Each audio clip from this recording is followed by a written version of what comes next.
Welcome, LinkedIn influencers and Messy fans. This is Scroll Sessions, and we're happy to have you today. Messy fans especially, dude. That's me right there. Yeah. Boom. Mitch, we're excited to have you on today because it's been Glad to be here. It's been, I mean, we've had a relationship for years with you and your family, and it's been just cool, I think, for both of us to kind of like watch each other the last couple of years. For those of you that live under a rock like Patrick on SpongeBob, this is Mitchell Thayne, also known as Mitch Thayne. That is me. And he runs FilmLaab, Rablats, aka Lab Rats. And that's how we're referencing he it is from now on. an amazing creator, amazing storyteller, and an amazing entrepreneur, growing his business and doing great things. Hands down, in my opinion, the best content creator in Utah. Sheesh, bro. I have always We're really said, gassing you up. Yeah, I'm like, I got a lot to live up to. go after this. watch their content and You'll see try why. and tell me otherwise. These guys absolutely crush it. They've worked for some of the biggest names out there. Throw some names, Mitch. Tell us some of the people you've worked with. DJI, Sephora, the Utah Jazz. We just did a piece for Jordan coming out this week, guys. Yeah. It was a fun event. Sweet. It was Like a cool event. Michael Yeah. Jordan's brand. Michael Jordan's brand. So we shot for them in for NBA All-Star Weekend. That was cool. But then we just did something for them in Boston, but we didn't get approval to use it till now. So now we're gonna be able to throw it out, which will be fun. Cool. So literally the biggest names in the United States. They are working for those brands. Go watch their content even before we're watching this episode. And you guys, it's amazing. So All right, hey Abby, can we clip that and we'll just run that as an ad for FilmLaab because that was great. That was baller. That was great. That No, was I really pretty baller. appreciate that. And obviously, like, our relationship has been fun. I mean, I've known you guys individually for a while. I mean, first time I met you, Dan, we were filming a funeral. I literally tell people, a real like, funeral? An real actual funeral. it didn't seem like a funeral. It was, I mean, it was a Celebration of funeral. life, It was maybe. like a celebration of life. It was like a mini party. Okay, great, Yeah. great. But Ooh, still, that but scared that's me. where Yeah, we when I tell first, people, I'm like, yo, you want to know where I started, bro? I was shooting piano recitals. I filmed a funeral. Yep. That's where what we it was. first met, man. Well, where we first, I don't know, maybe not when we first met, but when we first started working together. Yeah. You know, now that I think about it, that could be nice to have. Yeah. A video, like, in memory of. It was cool. Like, It was cool. I think maybe you were the one that filmed. They had people that were like walking in and you could leave like a 15, 30 Little, second like, minute message. clip or whatever. And he was filming that's that. And then we awesome. filmed the actual like funeral. So, hey, yeah, you need a funeral slideshow. You need a funeral Hit up recap. FilmLab. FilmLab is we're your people. Well, I think today we kind of wanted to talk about content creation because That's what I do, baby. we are noticing a trend, not a trend, a shift. A trend would be temporary. A shift is permanent. Mm. In the importance of content when it comes to advertising, marketing, growing a brand, a company. So that's why what we're we talking have about. you today. Well, and I think and I think it comes from this huge shift in AI, and also the platforms themselves are getting more or less easier to use, and tracking is becoming harder to do and will be increasingly harder to do with new privacy laws, with cookies being eliminated, maybe if that ever happens. Google keeps pushing that back. But content will be the only thing in the future, that will help you stand out. So we wanted to talk about that today and just kind of get your perspective on it as a creator and what you're seeing when you're working with brands, and maybe give some creative advice to agencies that don't have that as part of their repertoire. Absolutely. So when it comes to working with the biggest brands in the world, pretty much, let's talk about like Sephora, for example. What are they hiring you guys to do? Like, what are these big brands hiring you to do? What kind of content is it? Because as small brands, we want to maybe follow the direction that these big brands are approaching. See, what's interesting is the big brands are actually trying to pattern after the small brands. So what Sephora, they hired us to do was we filmed with Sarah Hyland, the daughter from Modern Family. That was fun. Yeah. And she basically was telling the story of her brand. So it's very like high level, very branded, very high quality type of content that just gives like an overarching feel for the story of the brand, what the purpose of their product is, stuff like that. And then what they wanted to do is they wanted to start cutting down these longer pieces that we created to create more social content and short form stuff. And it was so interesting because right when it was past just the how do we present this brand, make it feel really luxury, elegant, but also accessible, trying to play both sides of the coin. Then once it started getting to, okay, how do we actually cultivate community? How do we actually generate buzz? That's where they started being lost. And that's where they started referencing smaller brands who are doing it right. I just met with a woman who is the VP of partnerships for like the largest, is it out of home brand, like agency in the world? Out of home marketing. It's essentially like it's billboards, it's in-person experience. It's basically out of home like, marketing. I thought you were talking about like a business an name. actual business name. Yeah, no, you're talking about like out of home industry. marketing. Yeah, the whole industry itself. Okay. I was like, you guys are marketers. Like, what? No, but you said that, and the way you said that, I was like, are you talking about a brand? Or are you talking that was about poorly delivered. You're good. Essentially, there's an agency. I can't remember their name, but I mean, these people, they do all the stuff for McDonald's, Skims, United Airlines, Chick-fil-A, all the biggest brands you could possibly think of. And what she was telling me is, we don't know what we're doing. We don't know how to get from the traditional billboard stuff or big, TV commercials on broadcast. We don't know how to start dialing it back and actually build a community on social. We don't know how to actually engage an audience and create loyalty from following. We're just the biggest names, so people buy from us, but they're not especially loyal to us and we're not really connecting with them. So we don't actually know what we're doing, which is kind of funny.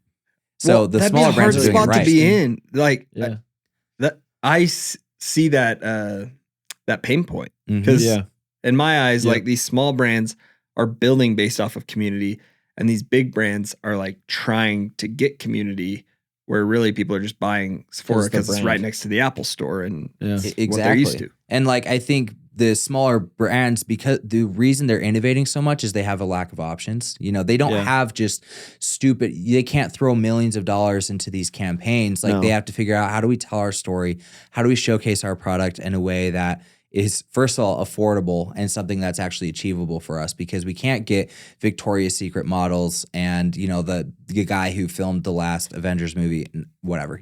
We can't have the top talent in every shot that we're doing and piece that we're putting out. A lot more creative. Yeah, we got to get more creative. So Sephora was like, we want to build community and seem approachable by using Sarah Hyland. Yeah, so I don't know. And Sarah was super cool. I think Sarah's probably a great person. She does seem approachable for a celebrity. Like, she was great, and it was for Sarah's brand, right, which is Source, so it like worked. But it was so interesting. Right when it got down to how do we make this short form content, they were lost. They were just like lost. Yep. Which is interesting. Well, and I think we are seeing that. I think we are seeing also brands that are totally leaning into it and doing a really good job. Big brands. Like, I mean, the latest example is like the Grimace shake trend with McDonald's, right? And that just blew up. And there was an agency that was tasked, and I can't remember the name of it, that was tasked with that campaign, and did obviously an excellent job with it.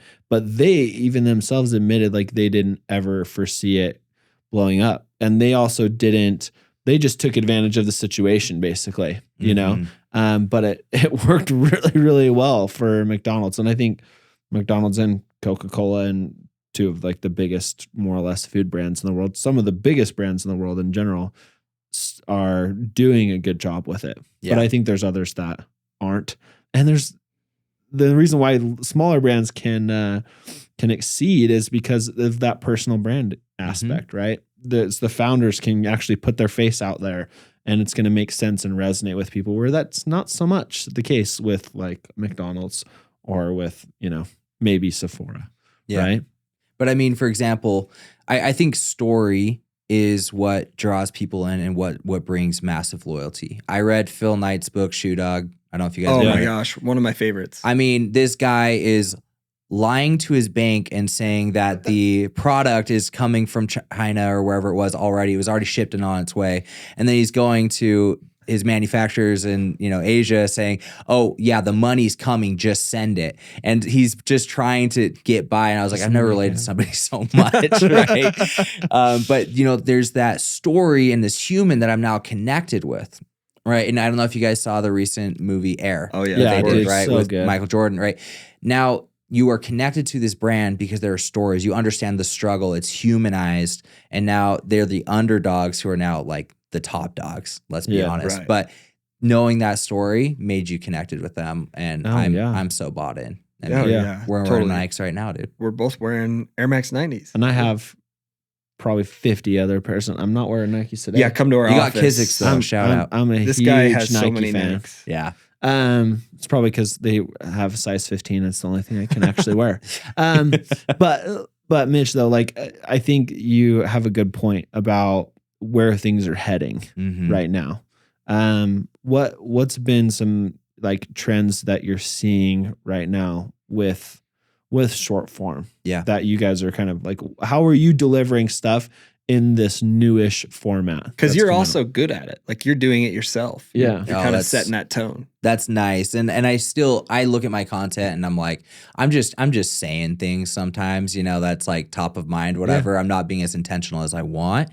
If I were to get more intentional, I think the brands that are doing the best are they're telling the story, and the format of a good story. This comes from Matthew Dix. He wrote Storyworthy, and he's a very incredible storyteller. He tells stories on The Moth and has won a bunch of Grand Slams. He's great. But the pattern for a good story is I was once this way, or I once thought this way, or the world was once this way. Then something happened or some stuff happened, and now I am this way, or now I think this way, or I see the world this way. And when you can have it in kind of that 3-step formula where you paint the picture of this is how it was, something happened, and now it's this way, and you can articulate that very quickly, very concisely, but in a way that's connecting with people, that's where you're going to win. Transformation. Yeah, exactly. And just showing that change. Because again, people have probably been stuck in that same mindset or that same perspective. Why are, weight loss transformation so exciting to all of us, right? That's literally where my mind went. Exactly. Yeah, right. Sure. You see somebody who is, overweight and not feeling happy about what they are, they're depressed, whatever. And whether it was like a ritual experience where he's walking up his stairs at 40 and has to stop halfway. So glad you know that story. I actually read Finding Ultra because you bought it for me. Oh my gosh, I did? That's you right. did. Oh, nice. You're a good dude. I love that book. Yeah, I do too. But he stops midway up the stairs, gasping out of breath, and then gets to the top and he realizes he needs to change his life. And so the story arc. Yeah, he becomes vegan, he does these things, and then eventually becomes an Ultraman and is an incredible individual, right? But he was this way. He had this moment of realization, he made some changes, and now he's this way. It's a powerful story. Well, it's like the inspiring recovery story too. Yeah. Exactly. Oh yeah. Sobriety. On Story Brand, and you're probably familiar with Story Brand, Donald Miller, and that's his kind of like I think he really coined that phrase. I think he's even trademarked it because I think it's his thing, and his book is called The Story Brand. But it's the same framework, and we see it not only. I mean, that comes from literature. We're talking thousands of years. We're talking Shakespeare, the oldest stories out there. Jesus, the Bible, True. The underdog, right? The transformation is it's innate with us. It's very human to want to, I think, be better and transform. And we're all inspired by transformation, and that can be. As a person, that can be as a product, that can be as a service. And you've got to be able to tell effective stories to sell all three of those things. So maybe give us some advice, because one thing we suck at right now is producing content for ourselves that is like structured in a way that I think is valuable currently. Like we're doing a podcast. And this is great. Posting on LinkedIn every now and then with no format or, strategy thought process. We have one of our team members is posting short clips from our podcast every day. But like, in your opinion, what would be, if you were to give us a strategy, how would you piece that together off the top of your head? Yeah. Well, I think what really helps is to have a fresh pair of eyes. I really think that. So what I've been doing for my own brand is I brought on somebody who knows me very well because they've followed me for a long time. His name's Austin Brady. Shout out my guy. But he comes in and he's like, because to me, I'm so used to my story. My story feels like old news. The things I'm doing every day don't feel interesting anymore. I've just become a little disillusioned with it because it's the same old stuff you do every day.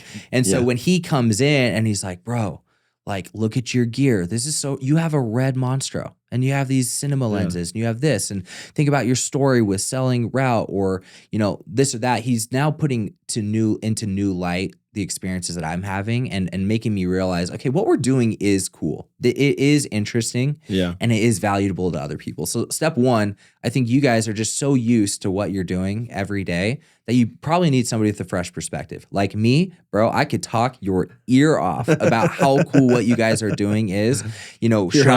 Showing your team members, done. That's what I wanted. Okay, we'll send a contract over after. Boom. Yeah, but it's like having a fresh set of eyes to say what is truly interesting, what's exciting about what you're doing, and helping capture that and identify that is, I think, a really key and important step. The other thing is having some vulnerability, right? Yeah. Because some of the best things I have done for my brand is when I have gotten on Instagram and I've said, our business almost went under last December because we had no money to meet payroll. And I had to take out a $25,000 loan to meet payroll. And we had no idea if this was going to work out. And so we threw everything at the wall. We created our show reel. We started, doing a newsletter. We started doing all the things that we knew we were supposed to. And then, it worked out. But the story and being vulnerable and the times where I've opened up, whether it's a mental health thing, whether it's me letting go of my health physically, whether it's our company almost going over, whether it's bad management on my part or just bad economic circumstances. When I've shared that, the people get invested. They're cheering for you. And when the successes and things come, they're just that much more invested. They're that much more excited. And so your guys' story, right, with you making, cutting yourselves checks for $700 a month to cover your rent at the beginning, like that is inspiring, especially when you contrast it with what you're accomplishing now. You have multiple team members. You have a beautiful space. You're servicing hundreds of other businesses, right? Like that is something so cool. And so I think context is really important. I like that. We can be better. How would you, where would you post? How would you format? Like now that, say there's this story that we put together. Yes, sir. Then where would you take it? So I think it depends on your goals. Like for you guys, right, you're utilizing working with businesses. You give your services to other businesses. So I think, for example, LinkedIn, you guys focusing there totally makes sense. And I think a lot of people get content overwhelmed with like, I have to post on long form YouTube Shorts, TikTok, Instagram. I probably should be doing some sort of a newsletter or blog. I've got LinkedIn, all that stuff. And there are obviously strategies and ways you can cut things down and you can format things to be able to, properly distribute. But I think more than just trying to hit every single platform, do one right. And once you do that right and it's becoming more of a muscle memory and you have a process, then you can start moving on to others. So for example, LinkedIn, that's where you guys are leaning into. That's where I know both of you have gotten a lot of reach, but Shane, you've really popped off a few times, which is really, really cool. But I think leaning into that and making sure, okay, how are we telling our story? How are we giving value? And how are we trying to hook and bring these people in to convert them into clients or whatever it is? And again, it depends on your goals. Then I think LinkedIn's a great place to start. But then from there, if you want to start going outside, like I know, Shane, you're looking at starting a product company. Well, if you want to start a product company, you want to probably move to a different platform, I think, because your consumers or the people who are going to be buying it are probably on TikTok, probably on Instagram. It's going to be the people who are health conscious, whatever. I won't get into your product. But, it's like that is going to be really important. So depending on what your goals are is going to determine your platform and also what's going to be easy for you to pull off. In your process, what's the first thing you do to like work or iterate your idea to then turn that into a video?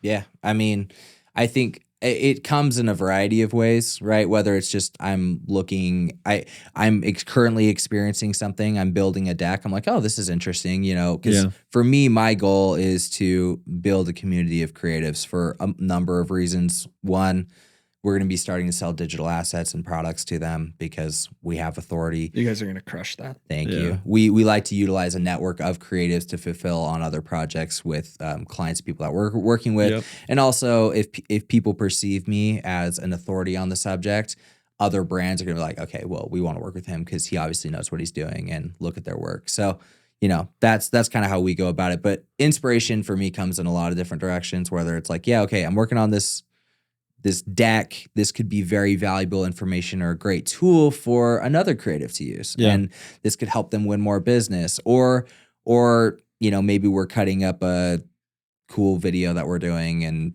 I'm like, okay, we could cut this down and showcase how we actually pulled this off and what we did. So, I think the inspiration kind of comes from everywhere. I think it's more about understanding who your audience is and wanting to serve them and wanting to bring them value. And when I have that in the back of my brain, as I'm doing the things I'm already doing every day, then the ideas and the inspiration come. So for you guys, you are also entrepreneurs. You're not just marketers, you're entrepreneurs. And so you understand the pain points of other entrepreneurs. And so as you're going about and experiencing pain points and difficult things or positive things or whatever in your story as entrepreneurs, you're going to all of a sudden have content ideas and thoughts and things that will be very relatable or very valuable or helpful to other people. And so I think when you kind of have identified them and have that in your mind, the ideas just flow naturally. And then from there, it's just, okay, how do I make this somewhat of a script or have some sort of format? How do I film this in a way that's creative? How do I make sure it's going to be short, snappy, but still bring value? And then also, how am I tailoring this to the platform I'm actually trying to share it? And again, I'm speaking, I'm preaching to the choir here. You guys know this. No, you're not preaching to the choir at all. This is awesome. all like, this is all exactly what we need. I appreciate that. On that note then, let's talk a little bit about your story, because I'd hate to get like too into the weeds of everything about how you're helping us. I mean, send us an invoice because that is everything that we need to be doing. I'm pretty sure I owe you guys a lot. So yeah. I got it. But when it comes to like your story, I do think it would be awesome to get some of that. For sure. Like when did you decide to become a creator? When was that shift from like, I like doing this and now maybe I can make money doing this? Wait, and I literally have no idea what you did before you got into this. Did you go to school? I did everything. I went to school, had a scholarship to BYU, great school, but eventually I wasn't going to class and they asked me to leave.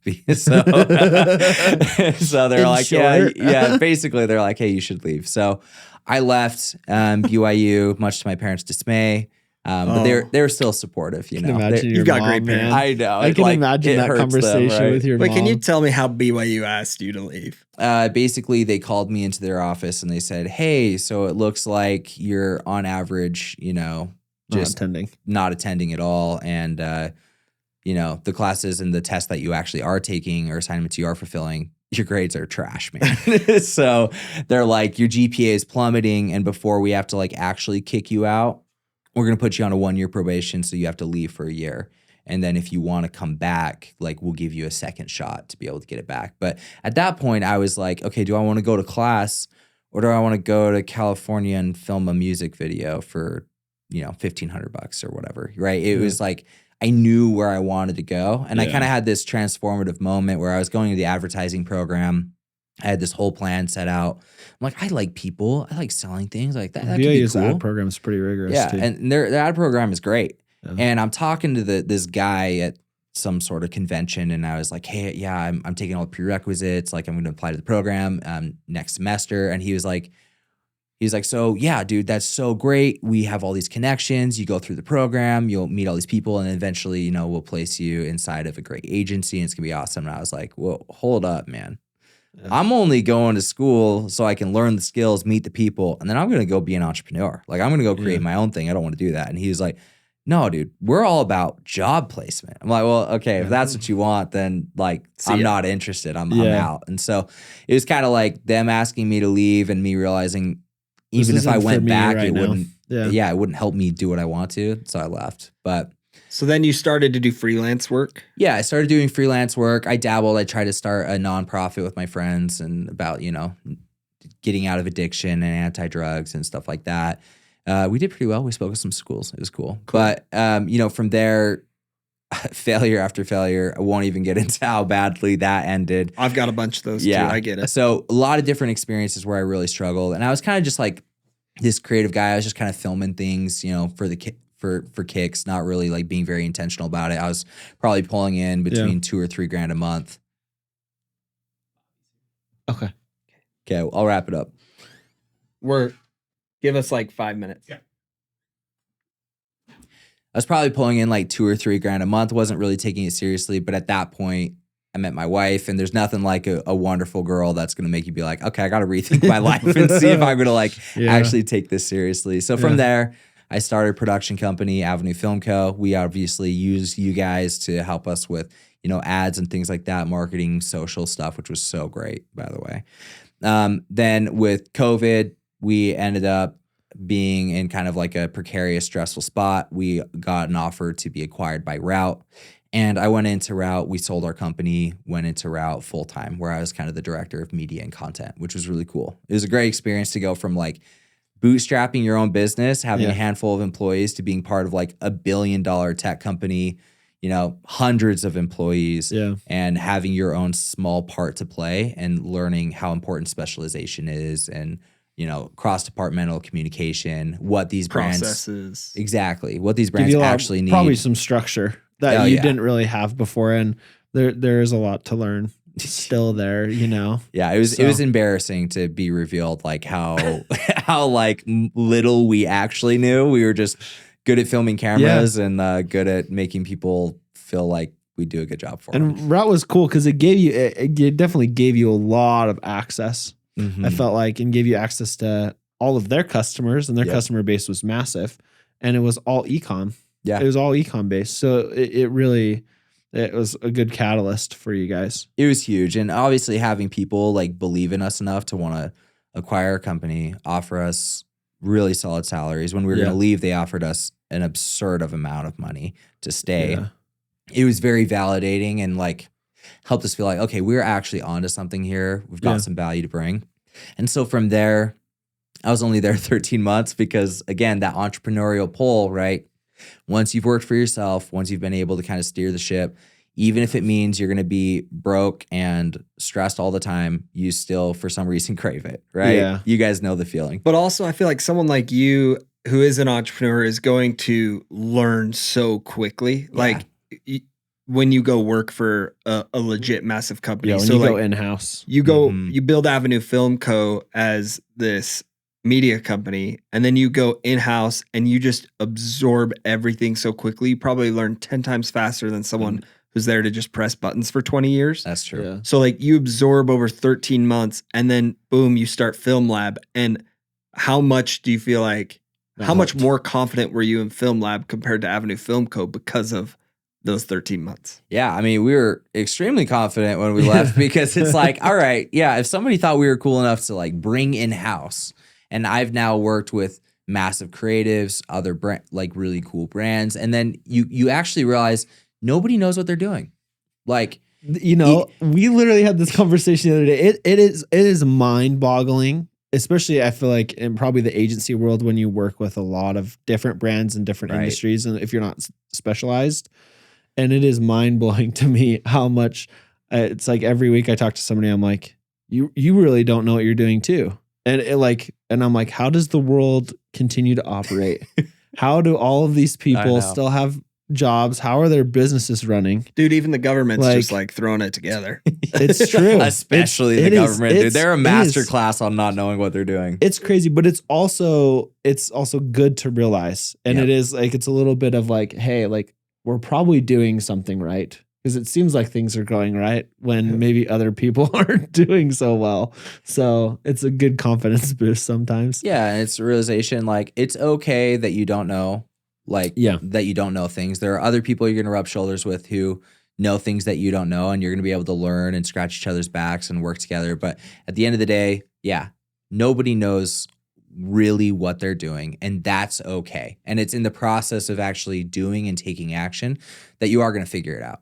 And you can't overanalyze and theorize and just plan and try to process how things could work out. At the end of the day, you just have to send it. You just have to go out there, commit to the process, commit to the path, and work.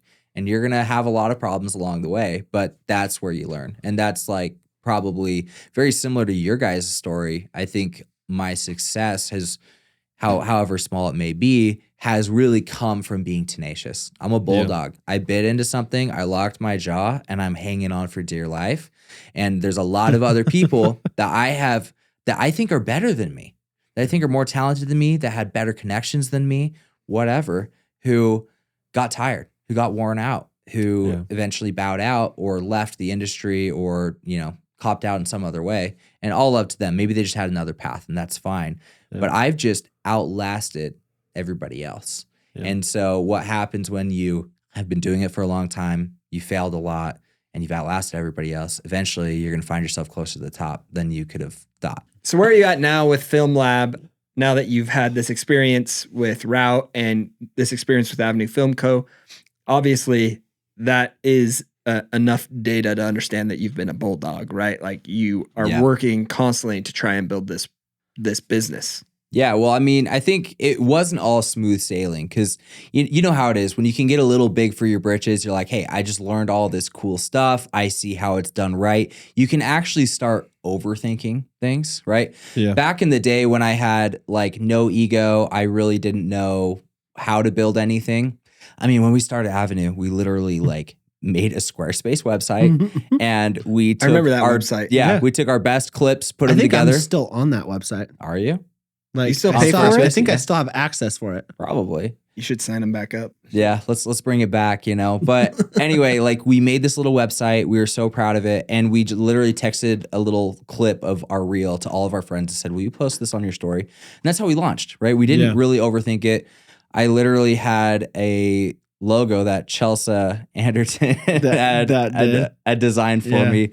And, from there, we just started. But this time with FilmLaab, we overthought everything, right? Because like, oh, well, okay, we did that last time, but now we're going to be even more premium. Now we're going to be even better than we were. And we got a little big for our britches. So the way we wanted to approach it was, okay, we're going to spend a ton of money on our brand. So we spent like $8,000 on our brand and our website, which 100% worth it. Invest in branding beyond anything else. It is so big. And your product's got to be good too, but having good branding made a huge difference for us. But we spent all this time doing this, and then we had all these grandiose ideas for how are we going to actually approach this on socials? How are we going to start letting people know what we're doing? And so we posted our first little post, and it just said FilmLaab loading. And it sat there for 9 months without a follow-up post at all because we were just like... I remember this as well. We were like, oh, we got to come out there and it's got to just shake the earth, right? We got to one-up what we did at Avenue. It was all about launch. Yeah, it was all about the launch, and it was all about the perception and all that stuff. And what we did is it stopped us from actually executing. Just actually putting it out there. And you know what happened? Yes, we were able to... Because I was still posting on my socials. I had a business partner at the time, Jackson, who was also posting on his, right? But... So we were still getting jobs, but it got to the point where we had no work coming in really at all. And we started getting really stressed. And I was like, bro, we haven't even launched our brand yet. Like we haven't even like really pushed out and promoted our website. We haven't been showing our work. And it's done is better than perfect. We've got 80% of the way there. Yes, it's maybe not exactly how we want it, but let's just put it out there. And we put it out there, and immediately opportunities started coming in. I started leaning into my own personal brand and really executing on creating content every day, showcasing and telling our story, showing our work, how we're pulling off what we're doing, showcasing what we're doing for other clients. And as it's crazy, when we started actually posting, we actually started sharing what we were doing, we dramatically increased in our revenue. The inquiries that were coming in were just getting better and better and better, where before we were just hoping it would work out and just believing that maybe the stars will align and we'll be able to figure it out to launch how we want to. But we just had to put our ego aside. And once we did that, started taking off. I remember you and I having a conversation. Like you were like, I've just been grinding on TikTok. You're just like, I'm just posting every single day. Some things are getting views, some things aren't getting views, but like I'm gonna dedicate like my time to like actually posting creative content every single day. Yep. And you stuck with it on Instagram and TikTok, and it's taken off for you. Yeah, I mean, I went from 60,000 followers on Instagram. Now I'm at 120. You know, Yeah. Wait, 8 months really? Later, 9 months later. Yeah. Dude, I'm honored to be in your presence. I didn't know I was in a 6-figure Instagram presence. I can point you to like 5,000 other people who have more than me, but I appreciate that. You know, on TikTok I got like 27K, which is cool. But you know what? Really, the only monetization I really wanted to have was more inquiries and more opportunities, which it worked. And you guys have built a really cool. I mean, even before FilmLaab, when it was Mitchell Thayne, like you had a big, more or less creative following of amazing creators, and that you've only continued to grow that. And well, yourself included. That's how we met. That's how we met. Yeah. Like how do you see that evolving as you get older? I know that's kind of a weird question because we're all pretty young, right? But I think like influencers, you get to a point where you're like, maybe I should do something else, or maybe I need to do something else with my content or whatever. How do you see that evolving in the next, I don't know, 10, 15 years? I mean, right now it's a lot of education. It's a lot of like showcasing flashy things. But I think really I love education. I love mentorship. Literally probably the area I get the most fulfillment is finding somebody who has the drive, who has the passion, who wants to take it to the next step. And I've made all the mistakes. I mean, we haven't even covered 1% of the mistakes and failures I have experienced. But I've made so many, I've been able to learn so much. So if I can come in and say, hey, you got the passion, you've got a couple of the pieces, let me fill in some of the gaps for you and like lay out a path that you could pursue and you could follow and watch what it does for you. Yeah. And so I love that. And whether that be in creativity, whether that be in business, I would love to get and do more and more mentorship.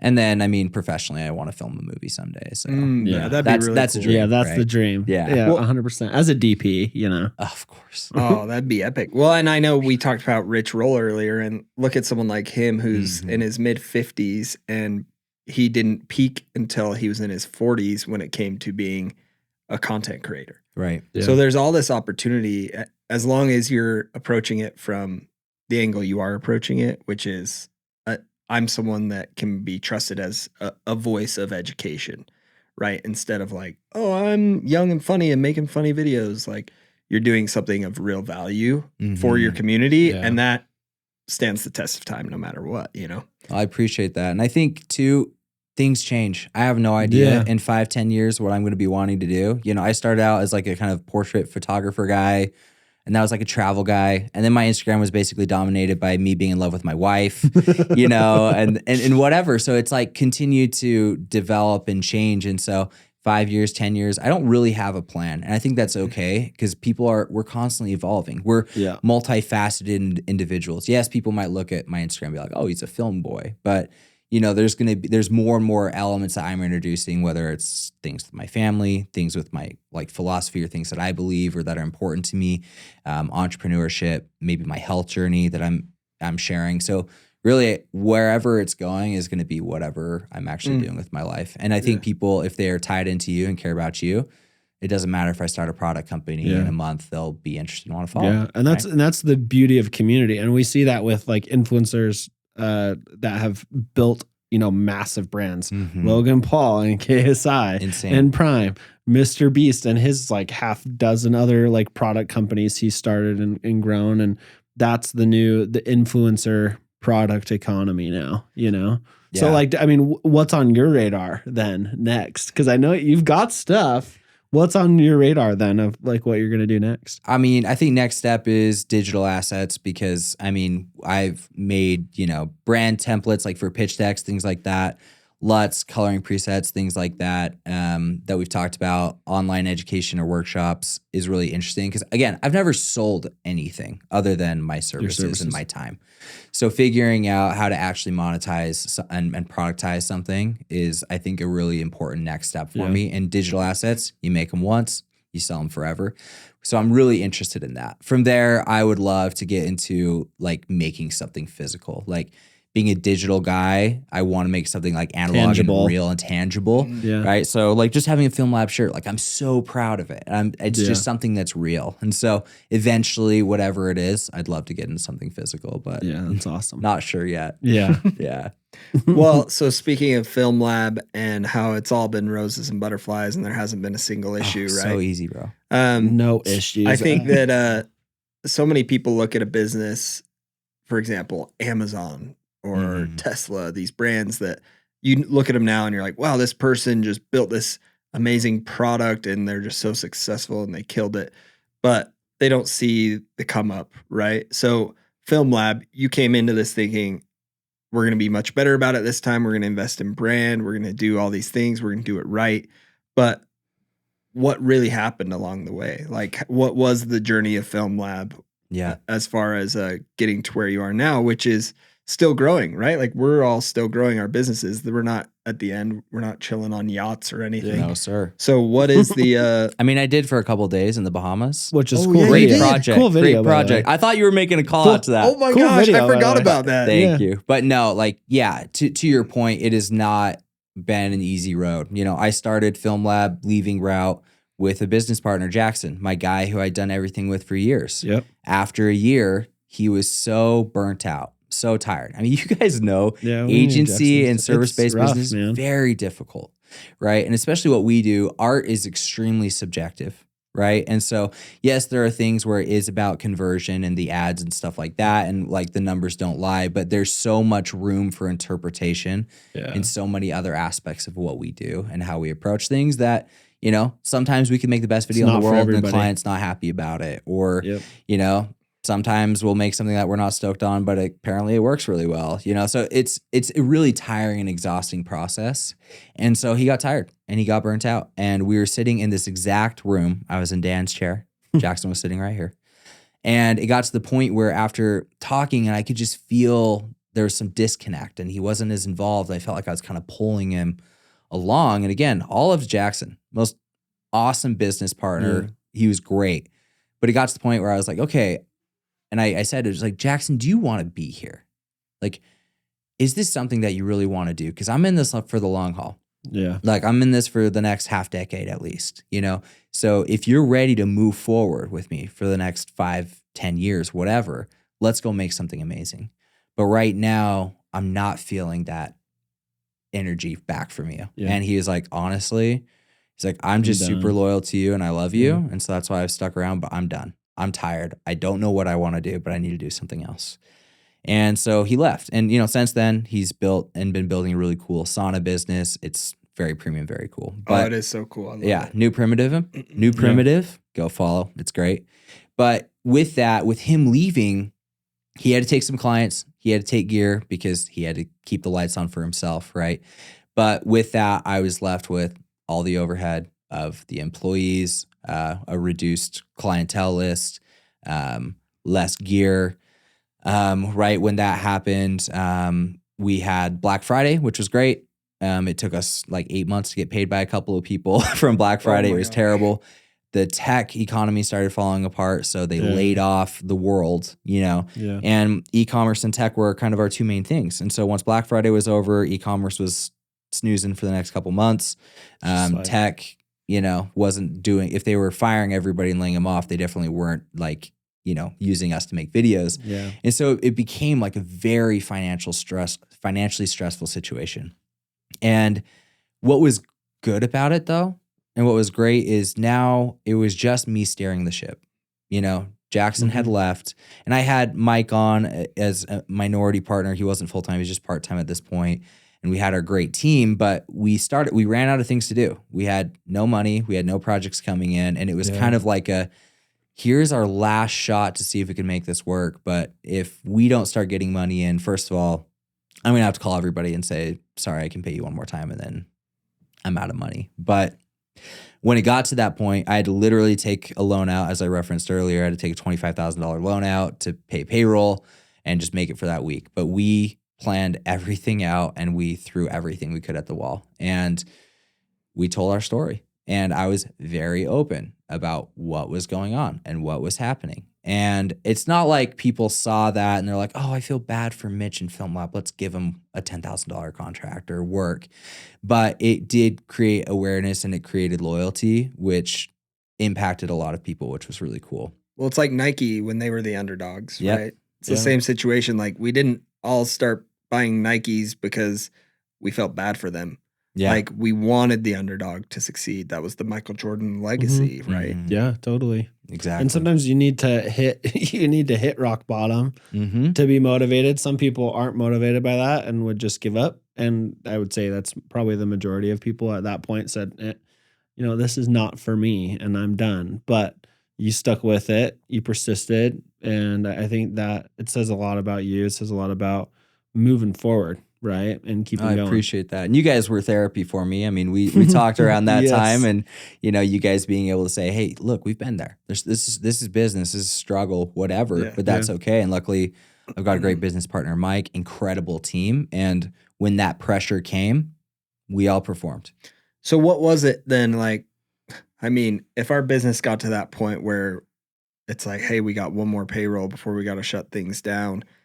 I don't know what I'd do, but I figure I would try and scramble to get new customers and bring stuff on. But like, How did you guys get customers? I mean, customers came down to, we spent basically the entire month of December creating our show reel, which is essentially a compilation of all of our best shots and best work all in a 2-minute video. We put that together. We put it out on January 3rd. I made payroll. I think it was like December 29th or whatever. And we were out of money. And at Christmas? Yep.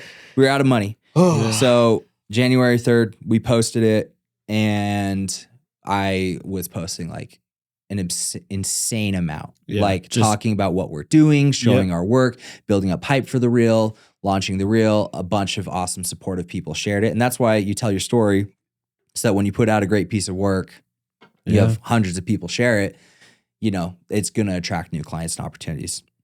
Right after that, we had a connection with the Utah Jazz. We lined up something for the Utah Jazz, which was going to help us get to the end of January.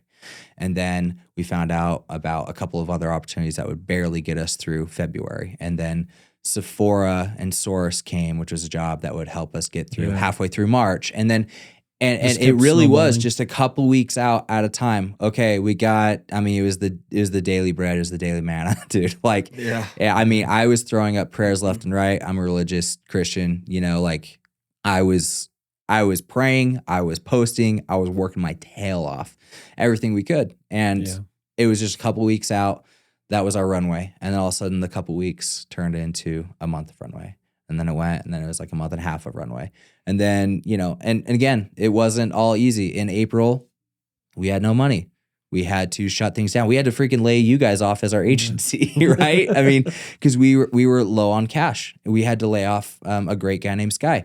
There have been hard things since then, and there will be hard things continuing out. And now we're so busy, we have a new set of problems. We don't have enough help or bandwidth, and it's difficult. But that's what business is. Yeah. It's be able to adapt, to adapt and be able to stick with it. And so that's kind of like our legacy at the end of the day is like, we love what we do. We work extremely hard. We stick with it. And if it doesn't work out, that's okay. But so far it has. And we're going to keep hanging on. Yeah. And the consistency and hard work, at least my mindset has always been like, I would rather fail and say that I didn't do everything I possibly could to make it work than just flat out quit and just give up.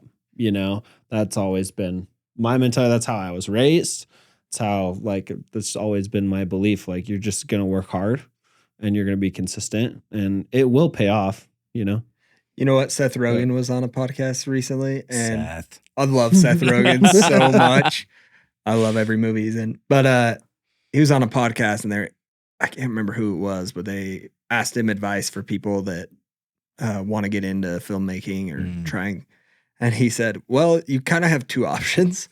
Like one is you try and probably fail, or one is you don't try and you definitely fail. Yeah. Because if you don't try, then there's no opportunity. If you try, at least there's that sliver of hope. And I think it is that month after month of finding that next dollar or that next project to get you by that is what keeps motivating you and keeping you going, right? Discipline 100%. over motivation. If you just keep chugging along, eventually you're gonna land that deal. You're gonna get a little bit lucky and things are gonna last a long time. Yeah, I think sometimes it helps not to look or think too far ahead. Sometimes you just need to focus on, what do I need to do today? I need to make that post. I need to follow up with these 3 people. I need to help fine tune this edit so our current client is happy. Just focus on what's right in front of you and what is the thing that you actually need to do. Because when you're looking too far ahead, you're thinking too far ahead. That's where anxiety lives. And I dealt with a lot of that anxiety. But once I dialed it back and said, all right, Mitch, it's time to take off the visionary hat and put on the execution hat and just focus on what I can control, which is what's right in front of me. And you do that for enough days in a row, enough months in a row, and you have a whole incredible team who's doing that alongside you, all of a sudden the future starts looking a lot more bright. And the road is paved a lot further ahead than you could have imagined, which is extremely helpful. Yeah. Wow, that was so well awesome. said. That was amazing. I feel like that is literally the concept of running a marathon, right? Yeah. Like if you 1 focus mile at a time on mile 26 and a half or at 26.2. at mile 1. Yeah, if you focus on that at mile 1 or 2, then it's going to be a long day and it's going to be a miserable day. Yep. But if you're just focusing on the next step or the next aid station, then things are going to go a lot better. And I think that you saying I have to take off that visionary hat and put on that executioner hat is something that, like, once you said that, it made me look back and realize that's kind of what has happened with Scroll. All of a sudden we're 4 years in and I'm like, we're not really talking big picture very often. We're just trying to finish what we have to do that day. And you don't realize how far you've come until you look back at your revenue and look back at your team size and where you're at. And you're like, oh my gosh, like look back. I've ran 25 miles. You had no idea. Yeah. It didn't the finish even, line's right there. Yeah. It didn't even hit you, even though weirdly in business, there's no finish line. There is no finish line. You sell or die. Yeah. It's very Two true. options. You sell or die. Oh, it's insane. And I think a problem that I had faced early on in my career is I didn't associate or rub shoulders with other people who were going through what I was going through, right? You guys have a different business, similar model, but different business than I do. But I was kind of isolating and I was alone and it was dark and the mental health, attacks were very prevalent. And I'd never experienced mental health issues until I was an entrepreneur. I remember a specific day. It was October of 2019. I was working and I was 13 hours into my day. Jackson was right next to me. And I was feeling so overwhelmed and so anxious that I felt almost a physical snap in my brain. Yeah. I don't know what it was, but I could feel this thing where I used to be able to handle the pressure and it wouldn't get to me. I could continue to perform.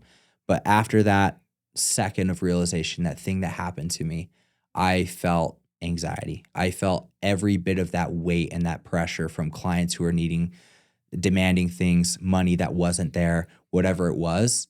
I felt that. And that was a very difficult time. And it really wasn't until probably this year where, first of all, I started leading this business the way that I wanted to. Yeah. But also it was rubbing shoulders and talking with other people who have also dealt with it and been there. My dad is a prime example, incredible entrepreneur. He's been through a lot. He told me stories of buildings burning down when they had a construction company, buildings burning down that they were building in Salt Lake City. Huge problems, big stress, and how he's able to get through it. Honestly, talking to you guys, we got food, sushi, being able to hear about the struggles that you guys have experienced, all that stuff, and normalizes it a little bit. And again, focusing on what's right in front of me during the day, getting through it was huge. But I think rubbing shoulders and realizing, no, you are not the only person who has undergone depression or felt this crushing weight of entrepreneurship. There are other people who you can talk to, who can relate to you, who can give you advice, or if nothing else, a pat on the back and say, dude, just stick it out. It's going to work out. Yeah, entrepreneurship can be very lonely. It can be very lonely and soul crushing to people that, don't reach out, ask for help. And I think at the same time, it's also a very, I feel like, masculine thing to not reach out and ask for help, and you've got to learn to rely on other people. You've got to learn to network. You've got to learn to have mentors and how to find them, how to work with them and help yourself, right? Because otherwise, it can be completely soul crushing, and you will probably end up quitting at some point. Yeah. There's only so far you can go on your own. And I do feel like that can happen in any phase of life, right? Whether you're an entrepreneur, you're working for someone, or no matter what your job is, like allowing the pressures of life to take over is when you'll crumble. Mm-hmm. So you got to find a way somehow to be like, and you know what? My dad's a good example of this, where it's like, there's all these pressures. Everything is pounding down on him, but he'll still go outside and garden for 30 minutes. Cause it's like, oh, well, just got to garden for a minute. Where me, dude, I'm that way. Like I get a message from a customer. I see a bill that declined for one of our customers. And all of a sudden it's all I can think about. It's all I can focus on. Doesn't matter if I am on a vacation with my wife or what, like that's the only thing going through my mind, or or even an employee saying something, or realizing I have to have a hard conversation with an employee, and that kind of stuff. It just will eat your soul. Yep. I mean, it does to me all the time. So you're not alone in that, but also employees go through that, and everybody does. It's the pressures of the world, and not single to entrepreneurs, So how have you been able to pull yourself through it and transformed your way through everything the last, couple of years? Yeah. Because everything's perfect now, right? It's perfect now, and boys. It's not, well, I know it's not perfect, and it's not what I meant, but just how are you able to handle it at this point? Yeah. I mean, you guys have probably heard or read about Man's Search for Meaning by Viktor Frankl, right? It's a good book. I have heard of that. Yeah. So Man's Search for Meaning, it's about Viktor Frankl, who was a Holocaust. He was in the Holocaust in Auschwitz, I think. Anyway, he was one of the survivors there. And he tells his story of the abuse, of the torment, of the horrible conditions that he witnessed and went through. Yeah, just awful things that we can't even comprehend. And his conclusion and the lesson that I drew from it is you can't control anything in life. The only thing that you have control over is how you react to a situation, and like how you react to it, your attitude, and your attitude towards it, right? And for me, kind of realizing that I can't control if a client isn't going to pay me, or if there's a ridiculous request that comes in. I can't control if an employee is not going to do their job well or whatever. And I really can't control almost anything other than how am I going to react to it? What is my attitude about it? And at the end of the day, I just have to count my blessings. I'm not in a Holocaust camp, in the 1940s. I live in the United States of America. I have a wonderful business, incredible family, a great team that I work with. I am so blessed to make art and get paid to do it. And yes, of course, there's going to be difficult things that come from that. But I think perspective and gratitude and realizing the only thing I can control is if I'm grateful and my attitude and how I'm going to respond to the situation. And I can't control it. And me worrying about it isn't going to do anything. And so just checking myself and realizing, no, Mitch, you don't have control, and checking that ego has really, I think, helped me. And again, just making it more bite-sized, eat the elephant one bite at a time. Yeah, and it's such a huge lesson, and some people have to learn the hard way, and you have to hit rock bottom. That's me. To realize that. And so if you can avoid that hard lesson, do it. Be grateful today. Start changing your mindset today, because attitude is gratitude, man. That's right, baby. It really is everything, and it can completely change your situation and where you're at. Speaking of all of this and attitude and gratitude, it's we had an employee of ours his name's Taylor, who had a really horrible accident a couple weeks ago, almost a month ago now. Brain injury, almost died, like pretty significant impact to himself, his family. Could have been a much more difficult situation across the board. And it's an absolute miracle where he is today. Just talking to him last night, and it's like his whole attitude has completely shifted, and he's had many spiritual experiences the last couple of weeks, and just his whole, and Shane knows, like Taylor's pretty, he's a very funny guy, extraordinarily outgoing, and jokester of all jokesters. Yeah, jokesters of all jokesters, but incredibly positive. And my experience with him the last couple of weeks as he's been recovering, it's like Taylor 2.0, you know? And he obviously, I hate that he had to have this accident happen, but it's completely shifted his mindset on his life, where he wants to be, how hard he wants to work. And I'm excited for his life post accident. Yeah. I'm bummed that had to happen, but he's now got a whole new outlook on his life, you know? And I've had similar experiences myself, like with things that I've been through. And sometimes you have to hit rock bottom, you know, to have that attitude adjustment, or sometimes that attitude adjustment or that mindset shift is the only thing that can take you through those hard things. But you determine if it's good for you, for your good or not, or to your detriment, right? Yeah. The hard things that happen, everybody's going to have them happen. And we all know the people who are victims. I've been that guy, you know, but then you also know the people who say, this hard thing happened to me, but I'm not going to use it as a crutch in my life, and I'm going to use it as a stepping stone opportunity, which is so cool. I like to say we should all be asking, why me? And then I like to emphasize on both sides. If you're going to ask why me, like, why am I in a negative way? Like, oh, why me? Why did that customer not pay me? Why am I struggling with this?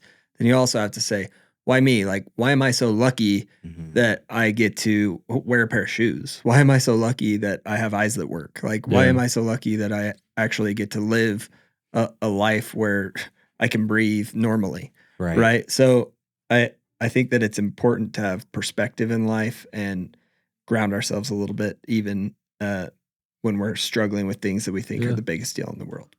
And even that, like, taking that back, not only personally, but to the clients we get to work with, right? And like growing your business, like being grateful for the clients, like obviously treating them with the absolute utmost respect, and, you know, helping them beyond what maybe is normal or included or whatever.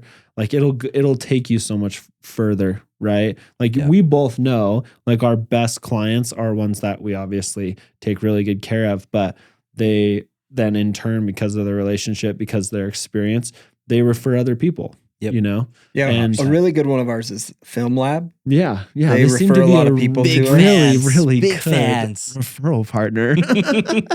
You know, somebody asked me the other day, because I told them, like, oh yeah, we sell scroll up the wazoo because we believe in you guys. Yeah. And we've seen results personally. We've seen it for people that we've worked with. And they say, well, why don't you, like, do you have like a commission thing set up or whatever? I'm like, they've actually offered that before. But honestly, I just love them so much, and they're so good at what they do. And I believe that, you know, I'm wanting to try to support and give without any expectation. And they've always treated us the exact same way.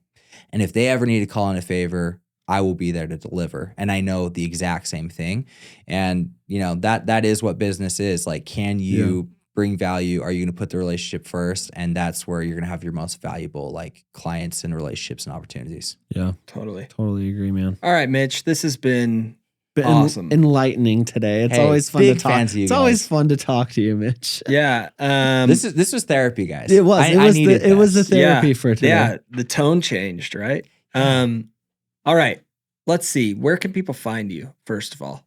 I mean, hit me up on Instagram at Mitchell Thayne. If you're somebody who's struggling as an entrepreneur or is crushing as an entrepreneur, please give me your advice. But there too, I want to support. Hit me up in the DMs, or you can always follow FilmLaab, FilmLaab. We had to get the handle. We had to get the URL. Unique. Yeah, double A.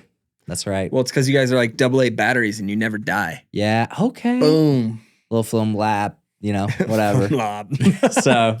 German. Exactly. So. FilmLaab. Okay, great. Yeah, well, this has been awesome. I think we learn a lot about one, mental health and entrepreneurship, and just as individuals. And thank you for sharing your journey, man. Like I know in your story, you've been through a lot, and appreciate you opening up and being vulnerable. And I think a lot of people will learn more about you. I appreciate that, man. So, well, it's been a safe space, and you guys have had your fair share of hard times too. But again, it has only led to good things, and I'm very, very grateful. The path is pretty windy, right? It's not a straight path. Thanks, Mitch. Appreciate it.